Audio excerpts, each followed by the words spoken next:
ఏబీవీపీలో ఉన్నప్పుడు ఉద్యమాలకు నాయకత్వం వస్తున్నప్పుడు న్యాచురల్గా కొన్ని కేసులు ఉంటాయి.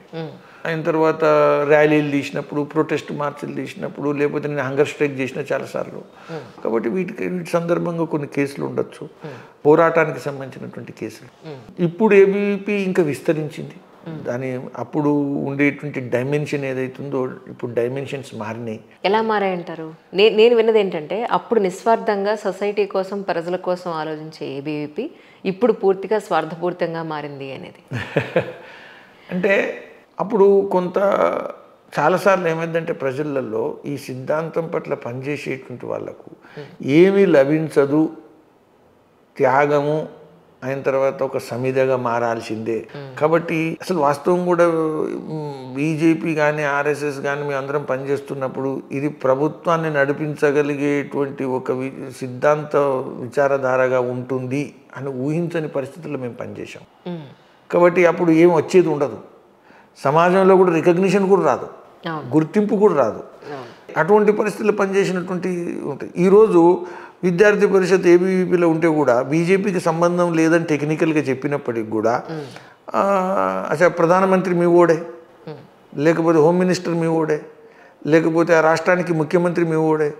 కాబట్టి గుర్తింపు ఉంటుంది.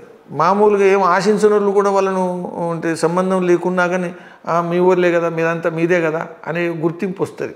ఈ గుర్తింపు కారణంగా ప్రజలలో కొంత ఆలోచన మారే అవకాశం ఉంటుంది. కానీ ఉన్న పరిస్థితుల్లో కూడా ఆ రోజు వనరులు లేవు, ఈరోజు కొంత వనరులు సంస్థలకు ఎక్కువ ఉన్నాయి, సౌకర్యాలు లేవు ఆ రోజు, ఈరోజు సౌకర్యాలు పెరిగినాయి.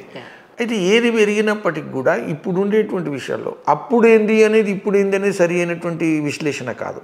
ఇప్పుడు సమాజంలో, ప్రపంచంలో, భారతదేశంలో ఉండే ఇతర సంస్థలతో పోలుస్తున్నప్పుడు సిద్ధాంతపరంగా జాతీయవాదం మీద పనిచేస్తున్నటువంటి, దేశాని కోసం పనిచేస్తున్నటువంటి సంస్థలో ఖచ్చితంగా ఇప్పటికి కూడా ఆర్ఎస్ఎస్, ఏబీవీపీ ఈ సంస్థలు ముందున్నాయి అనేటువంటి విషయం అందరూ అంగీకరించాల్సి వస్తుంది. తెలంగాణలో బీజేపీ పరిస్థితి అంటే ఏం చెప్తారు సార్? పెరుగుతున్న పార్టీ. మొన్న జరిగిన అసెంబ్లీ ఎలక్షన్స్కి కనీసం అనుకున్న స్థాయిలో స్థానాలు గెలుచుకోలేకపోయారు అనేది అంటూ ఉన్నారు.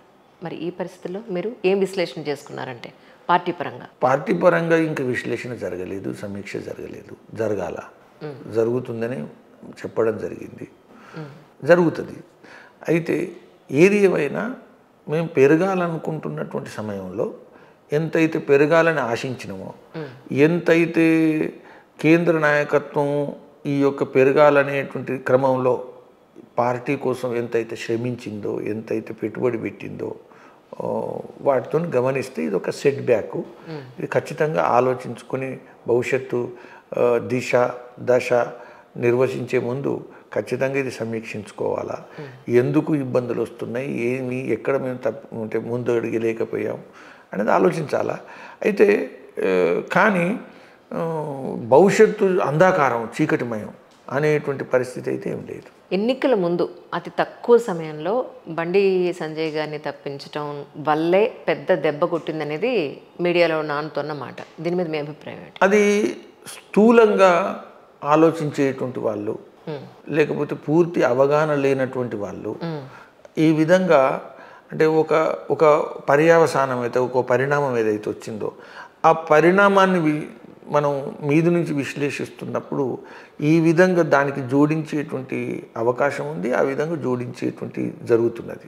కానీ లోతుగా ఆలోచిస్తున్నప్పుడు బీజేపీ అవకాశం ఏదైతే మేము వినియోగించుకోలేకపోయామో అది కేవలం అధ్యక్ష మార్పు కారణంగా అనేదానికి సరైనటువంటి ఆధారాలు ఉన్నాయని నేను అనుకోవట్లేదు. అంటే ఇది కూడా అంటున్నారండి, బండి సంజయ్ గారు అందరినీ కలుపుకొని పోలేకపోయారు, అందువల్ల కొంత పార్టీ పరంగా కొంత దెబ్బ జరిగింది అనేది.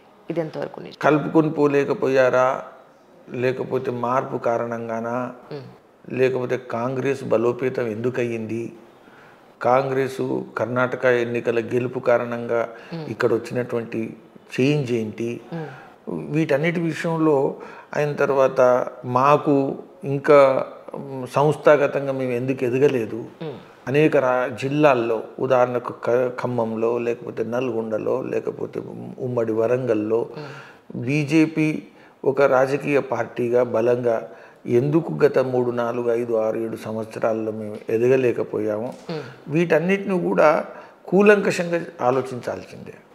అంటే ఒకటి ఏదో కారణంగా అనేది సరైనటువంటి మార్గం అనేది చూపెట్టదు. ప్రస్తుతం మనకి పార్లమెంట్ ఎలక్షన్స్కి సంబంధించి మనం ఆలోచిస్తే బీజేపీ ఇక్కడ తెలంగాణలో కానీ ఆంధ్రాలో కానీ మీరు ఆశించే సీట్స్ ఎంతవరకు వస్తాయని మీరు అనుకుంటున్నారు? బట్ నిజాలు గ్రాస్ రూట్ లెవెల్లో ఉన్న పరిస్థితి ఏంటి అంటే ఏం చెప్తారు సార్? ఆంధ్ర గురించి నేను ఇంకా ఇప్పుడు అంటే నా దగ్గర బాధ్యత లేదు, నేను ఆంధ్ర గురించి ఇప్పుడు ఆలోచించట్లేదు. కానీ తెలంగాణ విషయంలో ఖచ్చితంగా నంబర్ 1 పార్టీగా ఎదగగలిగేటువంటి అవకాశం పార్లమెంట్లో ఉంది. ఆ లక్ష్యం పెట్టుకొని పనిచేయగలిగేటువంటి అవకాశం కూడా ఉంది. ఖచ్చితంగా పని చేయాలని నేను ఆలోచిస్తున్నా. ఎందుకంటే గత ఎన్నికల్లో మేము ఒక సీటే తెచ్చుకొని అసెంబ్లీలో 7% ఓటు తెచ్చుకున్నాం. కానీ పార్లమెంట్ ఎన్నికలు వచ్చేసరికి అది మాకు 20% పెరిగింది ఓటు పర్సెంట్. 4 పార్లమెంట్ సీట్లు సాధించాం. బీఆర్ఎస్ తర్వాత ఎక్కువ సీట్లు సాధించినటువంటి పార్టీ బీజేపీ. ఈసారి కూడా బీజేపీనే నంబర్ 1 పార్టీ 8, 9, 10 సీట్లు నిజంగా సాధించగలిగేటువంటి పూర్తి అవకాశం ఉంది. ఎందుకంటే మాకు వచ్చినటువంటి ఫీడ్బ్యాక్ గతంలో మాదిరిగానే దేశంలో మాత్రం మోదీ ప్రభుత్వం ఉండాలా అని ప్రజలు స్పందించారు. మేము ఇక్కడ ప్రత్యామ్నాయం కాదు, మేము ఓటు వేయలేము, ఇక్కడ బీఆర్ఎస్ను మార్చాలంటే కాంగ్రెస్కే అని అనేటువంటి ఓటరు కూడా వచ్చేటువంటి పార్లమెంట్ ఎన్నికల్లో మాత్రం బీజేపీనే, రైట్, మోదీనే అనేటువంటి ఏదైతే స్పందన ఏదైతుందో, ఫీడ్బ్యాక్ ఏదైతుందో అది మాకు ఈ యొక్క ప్రచార సమయంలో వచ్చింది. కాబట్టి ఖచ్చితంగా అనేక మార్గాలలో ఈరోజు గమనిస్తే బీజేపీ నంబర్ 1 పార్టీ పార్లమెంటుగా ఇక్కడ తెలంగాణలో రాబోయేటువంటి పూర్తి అవకాశాలు ఉన్నాయి, వస్తాయి అనేది నేను విశ్వసిస్తున్నాను. కేసీఆర్ గారు తెలంగాణ ఉద్యమ సమయంలో నిధులు నీళ్లు ఉద్యోగాలు మన వాళ్ళంతా వెనకబడిపోతున్నారు, బంగారు తెలంగాణ మేము తీసుకొచ్చేస్తాం అని చెప్పని 10 ఏళ్ల పాటు వాళ్ళు పాలించడం జరిగింది. మీ ఉద్దేశ ప్రకారం మరి నిజంగానే బంగారు తెలంగాణ తీసుకొస్తే ఈరోజు తెలంగాణలో ఎక్కడైతే పార్టీ పుట్టిందో అక్కడే ఓడిపోవడానికి మీ ఉద్దేశ ప్రకారం కారణం ఏమై ఉంటుంది సార్? ప్రధానమైనటువంటి కారణం ఏంటంటే ప్రజలు మార్పు ఖచ్చితంగా కావాలని కోరుకున్నారు. మార్పు ఖచ్చితంగా ఎందుకు కావాలని కోరుకున్నారు అని గనక విశ్లేషిస్తే, ఒకటి నియామకాల విషయంలో బీఆర్ఎస్ ప్రభుత్వం యొక్క పర్ఫార్మెన్స్ రికార్డ్ ఏదైతుందో అది సరిగా లేదు అనేది చాలా స్పష్టంగా కనబడ్డది. వాళ్ళు చేసిన ప్రయత్నాలు కూడా లోపభూయిష్టమైనాయి. ఇబ్బందులు అంటే లీకేజీలు, ఆ తర్వాత పోస్ట్ పోన్మెంట్లు. మరి మీరు కేసీఆర్ గారిని ఓడించడం సామాన్య విషయం కాదన్నారు కదా ఒక స్టేజ్ మీద కూడా మీరు. అవును, కేసీఆర్ను ఓడించడం సామాన్యమైనది కాదు. ఎందుకు అంటే తెలంగాణ ఉద్యమానికి నాయకత్వం వహించినటువంటి క్రెడిట్ ఏదైతుందో అందులో ఒక వ్యక్తికి ఎక్కువ వచ్చింది ఎవరికైనా అంటే అది కేసీఆర్కి వచ్చింది.